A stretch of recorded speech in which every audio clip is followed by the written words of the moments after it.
Hey there, everybody. You made it in time for another Cinephile Recap. Today we have an action-adventure film that we'd like to share with you titled Falcon Rising. Spoilers ahead. Let's get it started. This action-packed movie revolves around John Falcon Chapman, an ex-Marine who becomes suicidal due to his PTSD. However, he rediscovers focus when he learns that his beloved sister Cindy was brutally attacked and left for dead in the favelas of Brazil. As John scours through the criminal underbelly of Brazil for those responsible, he inadvertently uncovers a repulsive criminal operation. Watch John as he regains a sense of himself while bringing these villains to justice. That's right, folks, another Michael Jai White movie to share with you. Before I break it down for you, do me a favor. Subscribe to this channel if you've not yet already done so. Like this video if you're enjoying the recap thus far, and hit that bell icon to be notified of when we have another movie recap ready for you to enjoy. Well, if you're all done doing that for us, thank you. Let's go ahead and start this movie recap. The movie begins with John drinking alone in his dark apartment as he remembers his fallen comrades. Stricken with grief, he plays Russian roulette by himself and is fortunate not to have ended his own life. Afterwards, John visits a grocery store to buy more alcohol. While he's there, a pair of robbers attack the store. The robbers find John unshaken by their attack. Instead, they are thrown by John's suicidal tendencies. Before they can subdue him, John beats them up, although all he can think about are his deceased friends. After beating them up, he pays for his bottle with the robbers' money before leaving. Later that night, John struggles further with his PTSD as he sits alone in his apartment. He tries to get his mind off of things by working out, but all it does is drive him into a rage.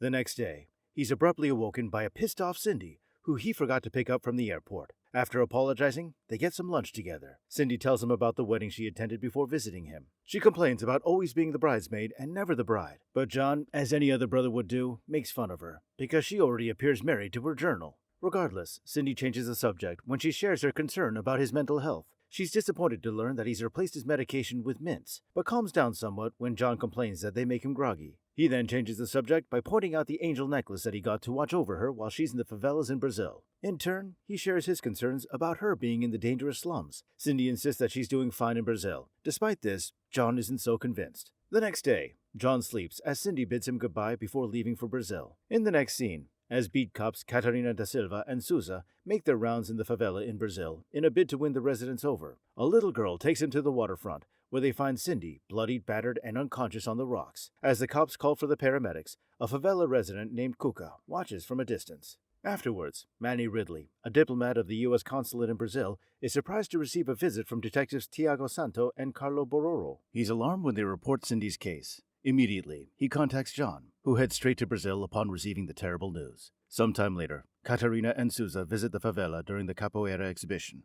They offer drinks to Cuca to grease the wheels to get information concerning Cindy's attack. Although Cuca denies know anything about it, Catarina and Souza believe that he's hiding something. As they're deliberating, they're interrupted by sounds of loud gunshots. Turns out the commotion was caused by Santo and Bororo, who are apprehending gangsters in possession of military-grade weapons. Catarina and Souza arrive on the scene, where they're immediately condemned by Santo, who believes Catarina is doing a poor job controlling the favela. They can't even find out who attacked Cindy. He dismisses her soft approach to handling the criminals in the favela. It's time to do it his way. As he rambles on, the police are attacked by other criminals who hold them at gunpoint. In order to de-escalate the situation, he proposes that their best fighter fight him. If they win, they'll live to fight another day. If the gangsters win, they'll leave and never return. Bororo is put up against the instigator of the attack, who he humiliates with his capoeira skills. Following this, Santo declares that they'll return as often as they want, until they find out who's responsible for Cindy's attack. As they leave, Santo warns Catarina not to forget what side they're on. In the next scene, John arrives in Brazil and meets up with Manny. They immediately head over to Cindy at the hospital. At the hospital, John is traumatized to learn the full extent of Cindy's injuries. They are then joined by Santo, who promises to do all that he can to tackle the criminals in the favelas while searching for Cindy's attackers. However, after learning that there are no leads in the case, John insists on investigating the favelas himself. As they head out, Santo complains about the rivaling drug gangs who poison the favelas just so that they can make money. However, he notices John is more concerned with Cindy's well-being, so he advises John to leave her health in God's hands. John dismisses God because he believes all God's good for is giving people motives to kill each other. Nonetheless, Santo believes that's better than savages who kill each other for no reason at all. Soon, they meet up with Catarina, but as Santo makes the introductions, John gets startled and snatches Catarina's gun after mistaking a loud bang for a gunshot. After realizing it's just a car backfiring, John returns the gun to the concerned officers. Following this, Santo leaves John in Catarina's hands, but not before warning her not to let him cause any trouble. After Santo leaves, Catarina takes John to where Cindy was found. John spots Kuka nearby and asks Katerina if there were any witnesses. Although Katerina doesn't believe that there were any witnesses, intuition tells John that Kuka may have witnessed something. Katerina tells him that the favelas are complicated, but John believes that there's nothing complicated about a slum controlled by drug dealers. After the comment, Katerina gives him a tour of the favela and reveals that the drug dealers are the ones who take care of the community. In return, the people protect the drug dealers. That's the cause of the complications in the favela. Later on, John visits Cindy at the hospital, where he witnesses an Asian nurse injecting medication into Cindy's IV. After the nurse leaves, John is alarmed when Cindy suddenly convulses on her bed. He finds a different nurse, who's surprised that someone injected Cindy's IV. Nonetheless, the staff helps stabilize Cindy's condition. Afterwards, John is surprised to learn from Manny and Santo that there is no Asian nurse who works at the hospital. Adamant that he saw her, John insists that Cindy's guarded at all times by the police. After agreeing to it, Santo and Manny leave John with Cindy. The next day, John returns to the favela. He attempts to talk to Kuka, but Kuka evades him before leading him to an isolated room full of gangsters. Unconcerned, John continues his attempt to talk to him, but is thrown when he realizes that Kuka is wearing Cindy's necklace. Once he tries to retrieve it from Kuka, the men attack him, but John easily overpowers them. Fortunately, Katerina arrives and de-escalates the situation. Katerina then reveals that Cindy's friends with Kuka and his deceased sister. Cindy gave it to him as a gift, as he lost his sister a few days ago. John's interest is piqued when Kuka shows him a picture of his sister next to the Asian nurse, who turns out to be an assassin named Tomoe. Following this, John is pleased to receive Cindy's book from Kuka, although some pages have been ripped out. Kuka attempts to return the necklace, but John refuses to accept it. It's the least he could do after their altercation.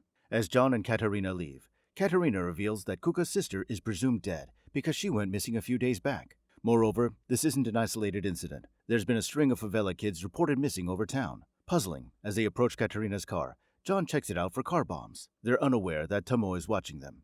Later that night, Santo and Bororo intimidate John as he tries to pick up a child prostitute. As Bororo deals with a man, Santo gives the girl some money before warning her never to return again. Meanwhile, John, who's in a bar, pays for his drink as he reads Cindy's book and notices the imprint of a phone number. He makes the number legible with a pencil and realizes that it belongs to a man named Bruno. He immediately calls him to set up a meeting the next day. During the meeting, Bruno reveals that he's a photographer that Cindy recruited to take pictures of kids at the favela in order to raise money. However, after Cindy began investigating the disappearance of these child prostitutes, Cindy became convinced that there was something going on. The previous week, Cindy arranged a meeting with a contact who'd blow the case open, so he asked Bruno to hide and take pictures of the rendezvous. Shaken by Cindy's attack, Bruno ends that conversation at this point. John asks for copies of the photos, but Bruno refuses to hand them over as it's his insurance. Despite this, they go their separate ways, and John steals the flash drive containing the copies. Suddenly, as Bruno starts his car, it explodes. Once he gathers himself, John notices Tomoe nearby and gives chase until she hops into a van filled with elaborately tattooed gunmen. In the gunfight that ensues, John is able to peg a few of them before they escape. Afterwards, John tells Manny about his attackers, to which Manny reveals it must be the yakuza, who have a large presence in Brazil. As they analyze Bruno's photos, they realize that Cindy met her contact named Lima at a club called Kronos, so they head out. At Kronos, John finds Lima DJing at the club with heavy security. Once Lima heads to the toilet, John takes out his guard before ambushing him in the bathroom. Lima denies knowing Cindy, but after John stuffs his head in the toilet bowl, he reveals that he smuggles for an unknown client. Cindy confronted him about his business, unaware that his client was watching. They're the ones responsible for hospitalizing Cindy and killing Bruno.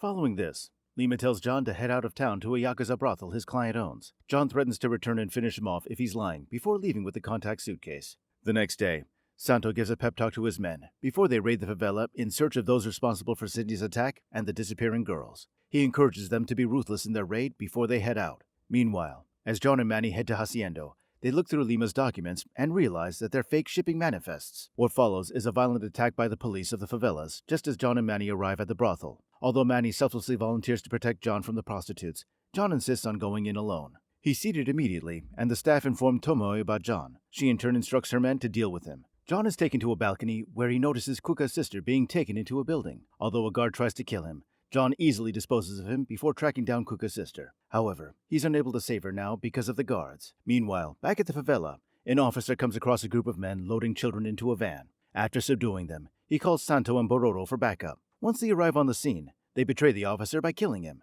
Turns out that they work for the yakuza. Following this, Tomoe calls them to confirm that they dealt with everyone involved in Cindy's case. Following the call, Santo calls for medical assistance for the murdered soldier. Back at the hacienda, the guard realizes that John is on the loose. Meanwhile, Lima meets with Hirimoto, the leader of the yakuza. Hirimoto receives a call from Tomoe, who tells him about John. He instructs her to clear the guest house before dealing with Cindy at the hospital. Following this, he calls Santo and tells him to deal with John. After the call, Lima apologizes for his gaffe, but Hirimoto shows off his pure katana, named Tamahagane, which he uses to kill Lima. Back at the guest house, John takes on the guards while Katarina and Souza rush to the scene. They're joined by Santo and Bororo, who hold John at gunpoint until the others arrive. Desperately, John shows them where the kids were hidden. However, he's dismayed to find the room empty. But with the manifest in his hands, John realizes that the yakuza are trying to smuggle the children. Santo takes the manifest from John and promises to check out the docks. However, as John and Katarina leave, John becomes suspicious of Santo. He asks Katarina to check on Cindy before following him. The assassin arrives at the hospital just as Katarina heads over. Tomoe finds herself alone with Cindy, but she can't take her chance because Katarina shoots her dead. In the next scene, Santo and Bororo arrive at the docks, heavily guarded by the yakuza. They're unaware that John hid in the boot of their car. After subduing a guard, John informs Manny that the yakuza are trying to smuggle some girls at the docks. He instructs Manny to call the cops for backup. However, he shouldn't call it in on the radio, so Santo won't get any warning. While they're on their way, he'll handle the business. Following this, the yakuza search for John, much to Hirimoto's chagrin. John covertly subdues the yakuza one by one, before fighting Bororo, Hirimoto, and Santo at the same time. After subduing Santo and Bororo, John uses steel pipes to fight off Hirimoto and his Tamahagane. After taking Hirimoto out, Santo gives John the keys to his locker, which contains incriminating evidence against a horde of corrupt officials who are in the yakuza's pockets. With his last breath, he swears he wasn't involved in Cindy's attack, just as Hirimoto attacks him. After John shoots him down, Santo requests for the gun so that he can commit suicide. In the aftermath, the police arrive to help John rescue the girls. Later on, the doctor informs John that despite her progress, Cindy has a long, arduous road to her recovery. In the final scene, John meets with Manny, who commends John for his good work. He encourages him to take his mind off of things by giving him a mission. John insists his head's still messed up, so Manny offers him another incentive. If he works for Manny as a government agent, he'll be able to get Cindy the expensive healthcare she needs. What choice does he have? He learns he's to start immediately under his old call sign, Falcon. And so ends our recap of the Michael Jai White film, Falcon Rising. So what do you think? Does the Falcon rise, or is this just another chicken dinner? Let me know in the comment section below. That does it for this Cinephile Recap. Thanks for watching, guys. I'll see you next time.